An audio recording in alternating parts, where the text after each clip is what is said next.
বাংলাদেশের সঙ্গীত তারকা তাহসান খান এবং তার নতুন জীবনসঙ্গী রোজা আহমেদ সম্প্রতি তাদের মধুচন্দ্রিমার ছবি ও ভিডিও নিয়ে এখন সোশ্যাল মিডিয়ায় ঝড় চলছে।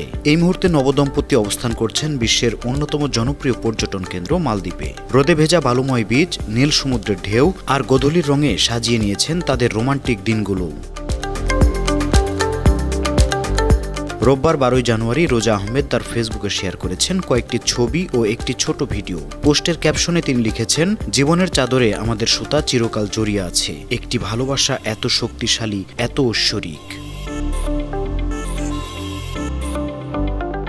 ছবিতে দেখা যায় সাগর পারে বালুময় পথে ধীরে ধীরে হাঁটছেন তাহসান রোজা। রোজার পরনে ছিল লাল রঙের স্লিভলেস ক্লাসিক পোশাক, যে পোশাকে তাকে একেবারে অনন্য দেখাচ্ছিল। আর তাহসানের পরনে ছিল গোলাপি শার্ট আর সাদা 3/4 প্যান্ট। এই জুটি গোধূলির আলোর রোমান্টিক মুহূর্তে নিজেদের বিলিয়ে দিয়েছেন।